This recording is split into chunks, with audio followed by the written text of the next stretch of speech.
So ato ang tapikon karon kini the will of joy. Ang atabay sa kalipay. Matod pa sa gibasa diri sa inyong mga Biblia, malipay kapag ayo kon makaplagan mo ang hustong pulong alang sa hustong panahon. Dili tanan nga nadunggan nimo makalipay nimo. Mamin kana. Na inadungog nimo mga pulong ba nga samtang nabati nimo na siya is nagkus nimo og kaguol. Just like for example nadunggan nimo ang isaway ka. So nabutang sa imo ang una-una na dibdib nimo and then nagguol ka samtang malandong ato mga pulunga. Pero muto bang igsoon na dili tanan nga imong nadungog mao'y nakapag-uol nimo. Mostly sa nakapag-uol nimo og nako kanang imong nasulti. Ay sabto ha. Kaya ako ning gibasa sa King James Version, matod pa sa King James Version sa English ha. A man hath joy by the answer of his mouth, and a word spoken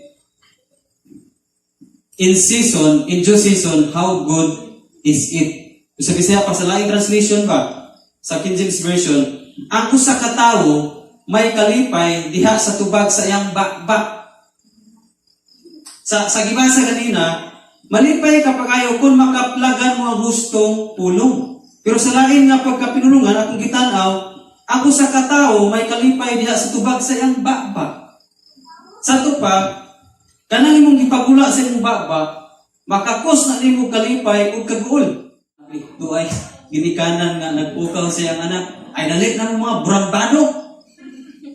Nagpukaw sa iyang anak. Kamu ba mo walay mga puangod, takulan, alay pamata na mo. Igso na himo og brambado pagkadako. Di ba? So nagkakus ug kaguol niya, naman sige may pangulo. Dali na mga brambado. Pagkadako ang brambado to. Kaya i-declare man. Himo? Nagkakusog ka goal sa iyang pagkaginikanan. Pero magpuka ba? Dali na kapitan. Kao na mo kapitan. Doktor kao na. Grabe ni Dutas ha. Hindi ka na ako doktor kapitan. Karon igsoon balik ta sa istorya. Kani pulong sa ustong panahon. Kada mo mga tong pulong, dili pa na pagkakaroon mubalik na to. Dunay gitawag og hustong panahon. No? Kung nakay pulong nagula, nakaplagan mo ng pulong nga, ang hustong panahon, anak, nagyoy balik, anak. Muna ako ni sang gitaytulan, the will of joy, atabay sa kalipay. Kaya naatay kinahanglang at tuon sa atabay, kini atabaya, muna tinubdan sa joy, muna tinubdan sa kalipay. Na kung madumduman ni muning klasihag atabay, ang imo pong mga pulong, magagula diha ang water of joy kanabang gikan sa atabay. So bali, if karon na naanad pagkapamulong og mga dili kayo, mga pamalikas naanad pa kana, pero kung makaplagan ni muning the will of joy, grabe ang manggula na po sa mong baba. Dili na tong mga lain kayo mga. Muni ang tulo ka butang nga buhaton sa tawo o sa nangalagad sa Ginoo para ang atong kinabuhi makatagamtang kita sa hustong panahon sa atong gipamulong. Dunay gyoy maabot nato sa atong nindot kayo nga gipamulong. Number 1 imong buhaton igsoon.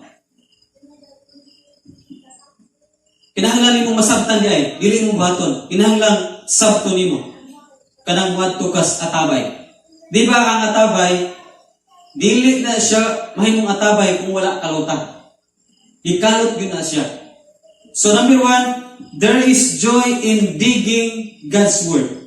Akong ipasabot diring the will of joy, pulong sa Dios. So there is joy in digging God's word. Dunay mabatunan nimong kalipay kung magkalot ka sa atabay, sa pulong sa Ginoo. Diba? Sagad kung magkalot ta, malipay manggutang natin makalutan.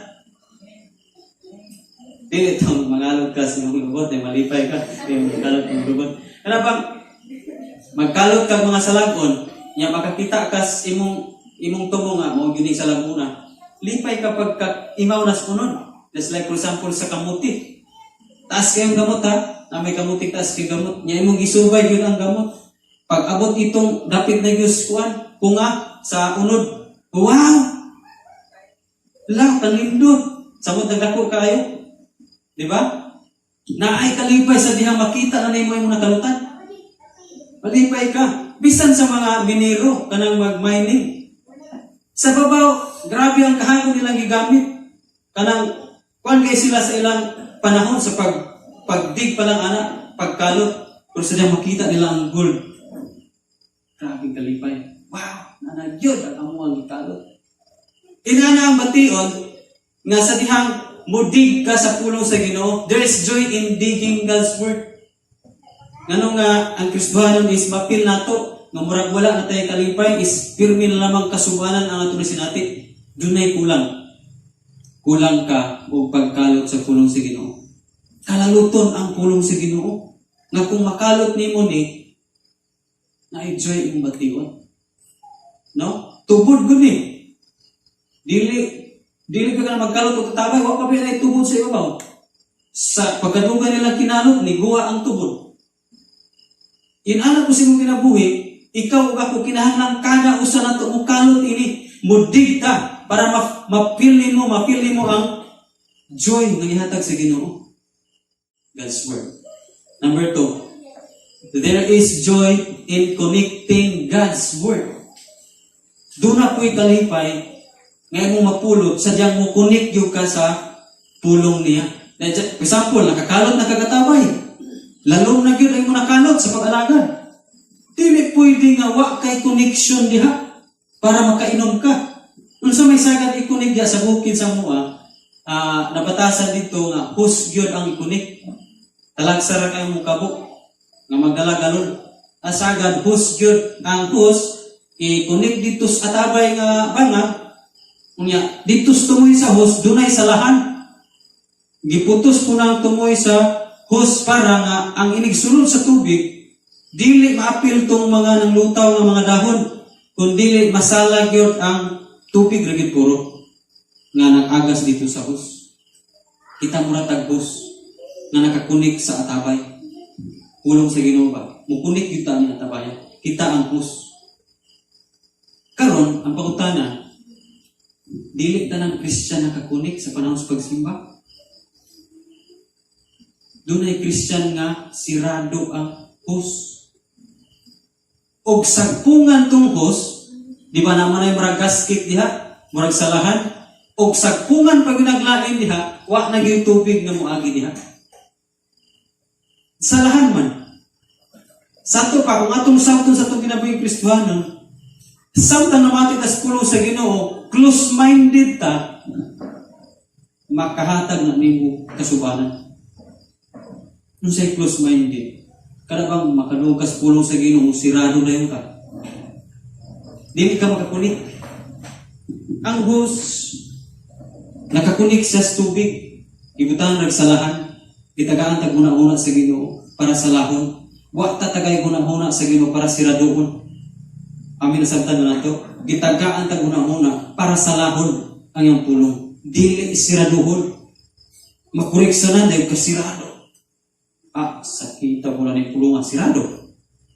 Di wala na yung connection. Putol ang connection sa tubig. Ang tao nga maputol yung connection sa tubig, connection lost tanan. Halos tanan putol. Basta ang connection na to sa pulong sa Ginoo, putol, close-minded ta, halos tanan connection po na to sa palibot, putol. Lisod kang makakunik sa mga tao. Putulong ko. Di mo relasyon sa iyong pamilya. Dili mo magkasabot sa imong silingan. Putol. Lisod kayo nga magkasabot ta. Makawala sa joy. Kaya ikontra na kasi mong silingan. Ikontra kasi mong pamilya. Kaya putlon man tanan sa Ginoo. Putlon man tanan. Ano man? Doon ay koneksyon na naputol lang na. There is joy in connecting God's word. Kung makunik lang yung tas pulong sa Ginoo tanan, halos puntanan nga wala na kunik na to sa una, ikunik sa Ginoo. Inyong relasyon ayohon.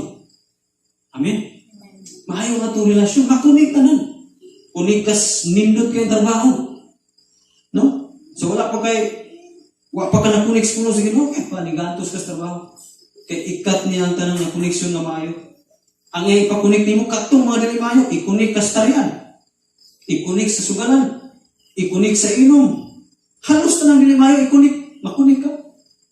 So ang itabo, dili na pud maayo ang niabot sa imong kinabuhi. Kunik kas drugs. Droga na kunik ka. Pasabot na putol na ang koneksyon sa pulong sa Ginoo. So ang hitabo, nikos siya o kagulo sa unahan.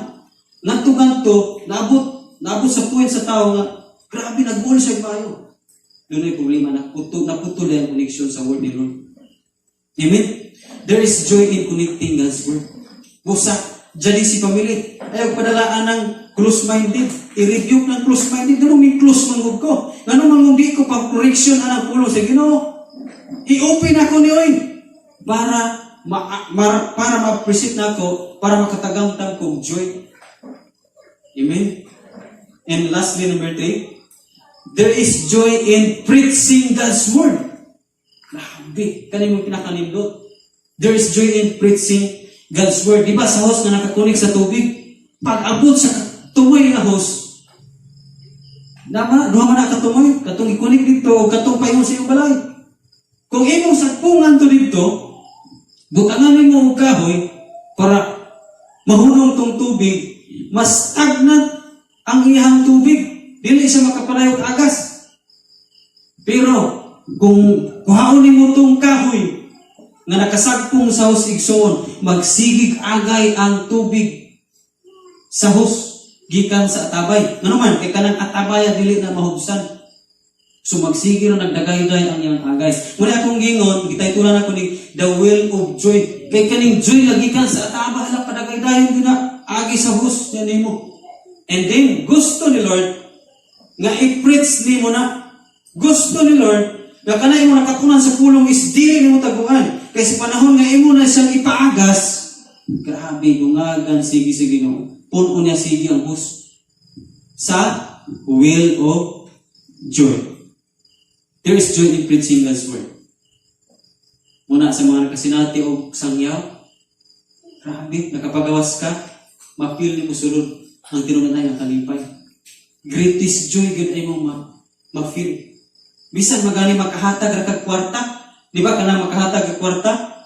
Asa may pinakamalipayon ana, ang hatagan ug ang gihatagan? Pareho ra man iko ana. Ang hatagan ug ang gahatag? Ang gahatag mo makapil og kalipay. Nakasulay man ani kato kita ng hatag. No, paghatag nimo sa mga kanang as kuan kalhit. Mga bigar ba? Paghatag nimo, grabe ang joy nimo gibati. No? Siya pod nalipay po to, pero mas naagyoy dako ang kalipay ka. Kwarta pa lang na yung nahatag. Blessing pa lang na how much more kung God's word ay yung nahatag sa tao. Amen? Palakpakan na itong buhay ka Diyos sana. How much more kung God's word na ay yung mahatag sa tao. Kanang pulong na yun ang imong ipagula. Bisag dili kwarta, yung mahatag nila. Pulong na yun ang imong maadto nila. Bunakan kasi Ginoo joy. That's why, dili katingala nga si Pablo, bisag prisuhon siya, bisag dakpon siya. Diba sa storya ni Pablo? Prisuhon, dakpon, torturon, gipriso siya, nagibartolina, but still, ang joy niya, praise the Lord. Gakanta sila ito ang gabi. Amen? Kay daghan na yung mga tao na nakadungog sa iyang mensahe. So sige, na-enjoy niya, wala, kanta sila itong gabi. Katong nilinog sa prisuhan. Naasin ang ating kalipay, kay daghan siya nasangyawan. And katong kalipay nga naangko ni Pablo Igsoon, katong may kalipay nga grabe yun, kaiso. Muto'y kalipay nga maiso. Dili mahadlok o prisuhon.